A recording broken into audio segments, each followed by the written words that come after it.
บายดีพี่น้องประชาชนคนแดดฮ้อนมื้อนี้รู้สึกวินหัวกินตำส้มวินแดดก็ฮ้อนกินข้าวก็บ่แซ่บตำส้มตำหอยแครงพุ่นน่ะโอ้ยหอยแครงตัวใหญ่ๆ20หน่วยโลนึงลวกมีครับ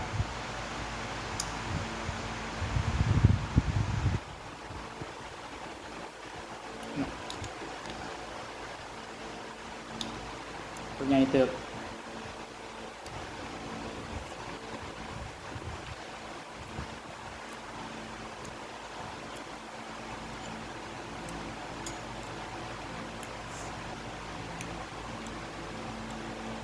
เพิ่มกัน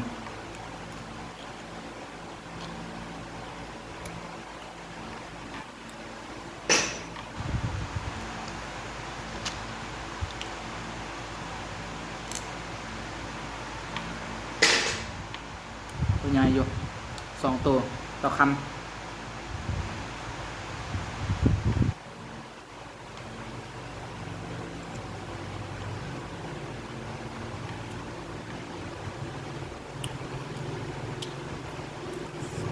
เฮ็ด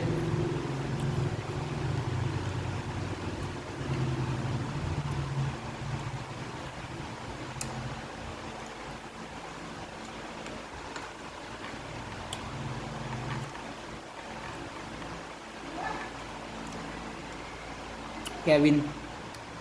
บ่สวง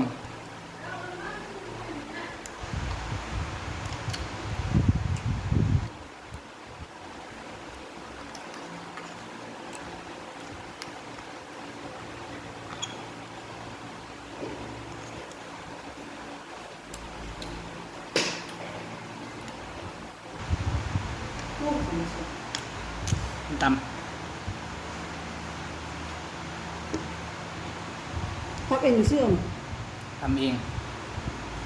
ตัวใหญ่เติบสองตัวพอดีบวงโมบขับรถนับเมื่อขับรถตรงแพงละ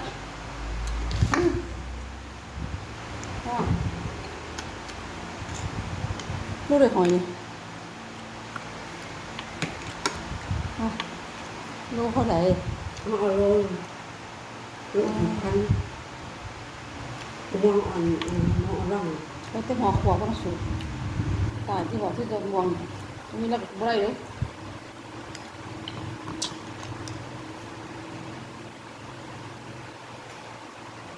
เพิ่มถอยลงมาเขาเดียวแหละซื้อมาก็ซื้อใหญ่เขาเป็นให้พวกกินไม่ได้กินใหญ่คนอ้อมบ้านมากิน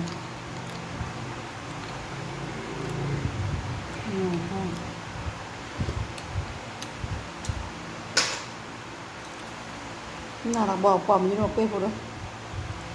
เนี่ยก็มาไปบุญเซ่เพื่อนเนี่ย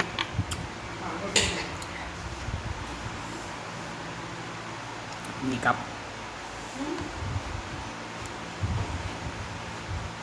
มีใส่อย่าให้ผู้มักมากินน้ำเด้เนาะอย่าให้ทัดทิมมากินน้ำเด้ทัดทิมก็มักใส่คำใหญ่ๆเลย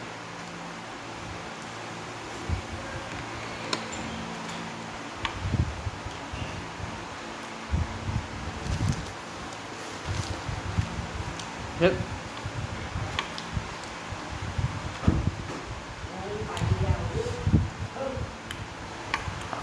สวงไปเนี่ยเมื่อกี้นี่วินหัววันนี้สวง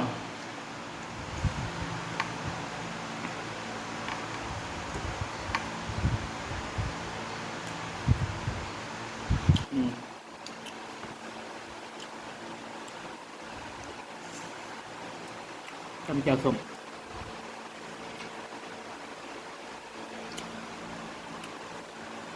รดน้ำ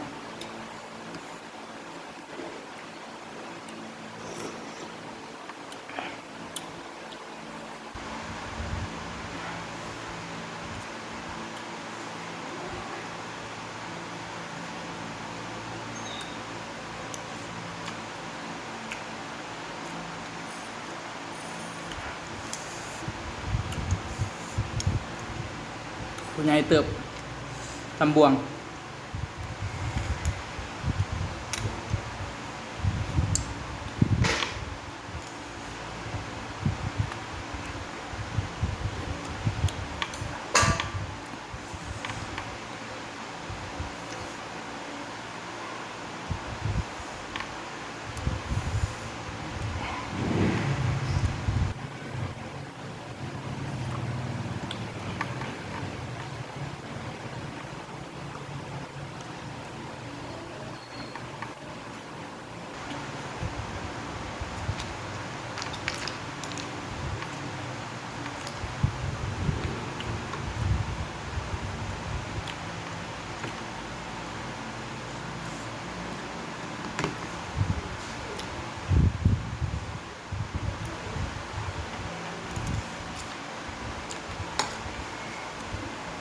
อ๋อ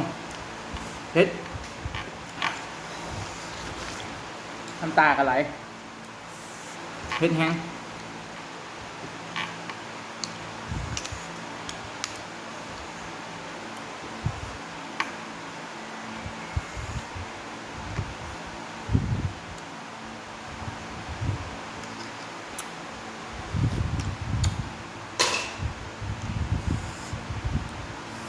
กับมีมุ้ยพักกับเก็บบ่ทันจะคำใหญ่ๆเลย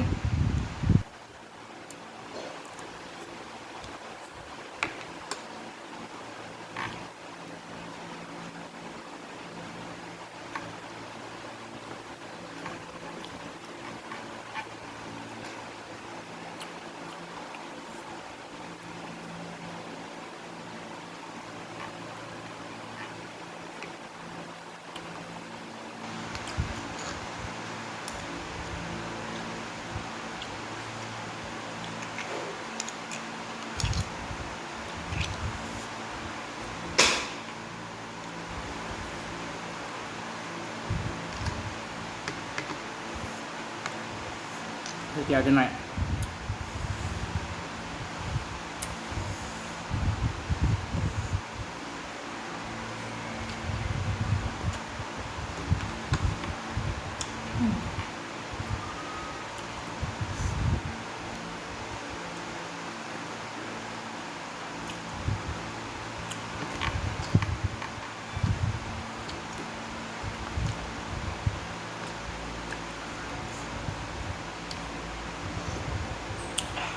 สดน้ำ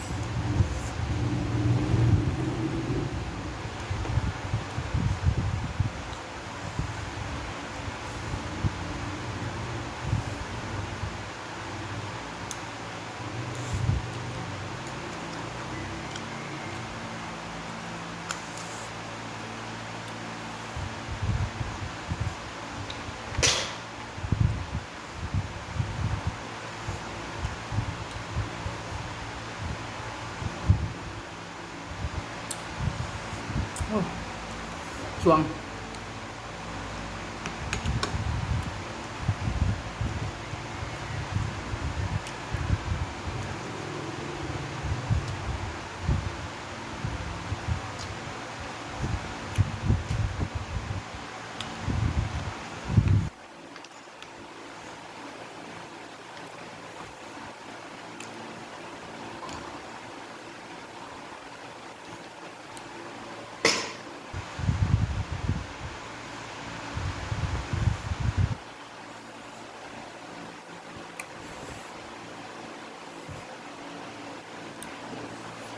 แซมเล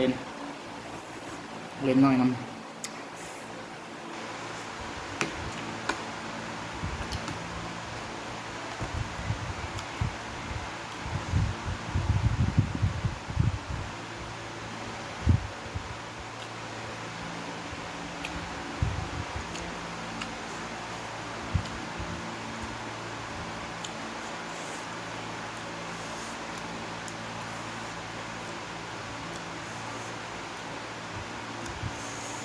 เผ็ดคักขนาดน้อยขอโทษ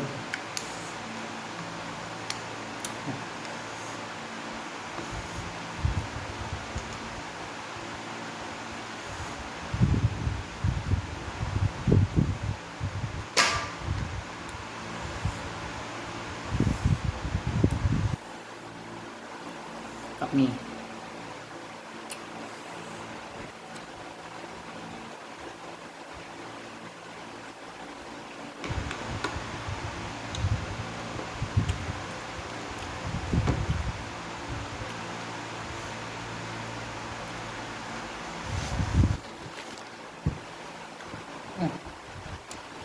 เติมแห้ง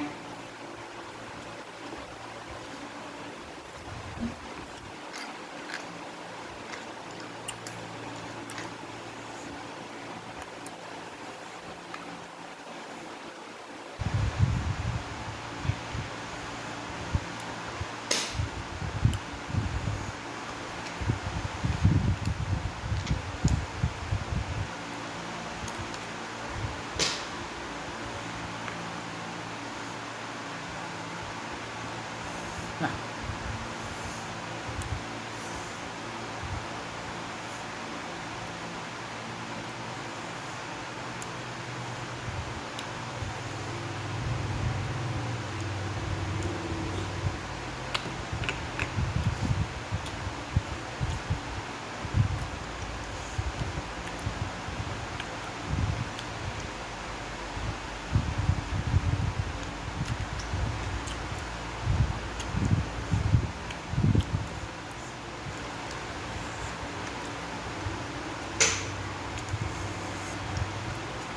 ตามกินเองแซ่บเผ็ดหลายก่อนหอดเจียว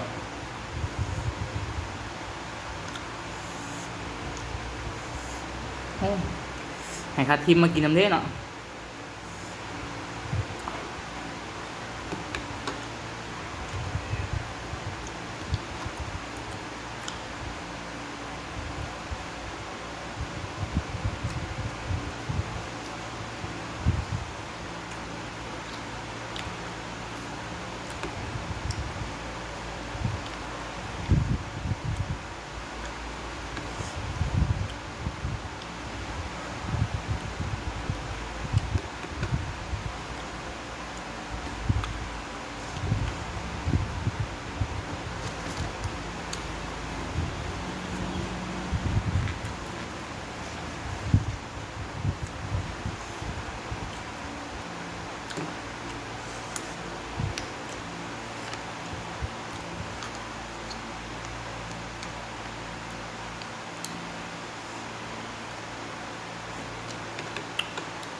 เบิดแซ่บเขาจำ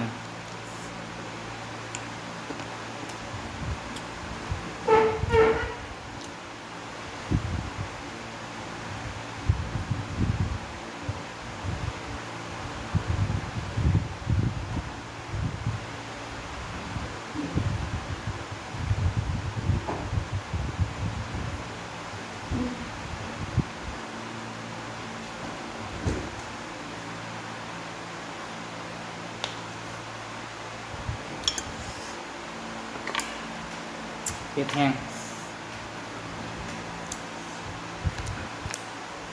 ต้มส้มแก้เผ็ด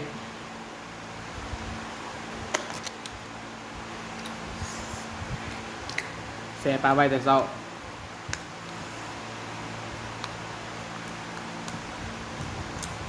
ต้มส้มแก้เผ็ด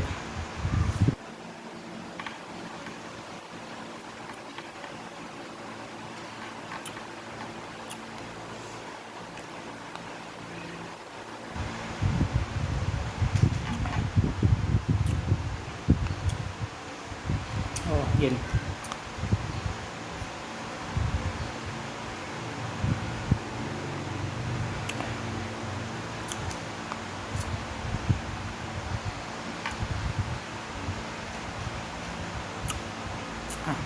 ขอฝากไว้นำเลยเด้อซ่องYouTube เนาะดอกแก้วไซสนะฝากกดไลค์กดแชร์กดติดตามและอย่าลืมกดกระดิ่งเนาะเพื่อจะได้รับชมคลิปใหม่ๆหรือว่าใครอยากคอมเมนต์ก็ได้เนาะฝากคอมเมนต์ไว้ใต้คลิปไว้ด้านลุมคลิปเนาะใครอยากให้คลิปแบบใดก็ลองคอมเมนต์กันนะเบิ่งเนาะเดี๋ยวจะอ่านทุกคอมเมนต์เลยเนาะสัญญาสำหรับคลิปนี้ เบอร์เท่านี้ไปก่อนขอบใจ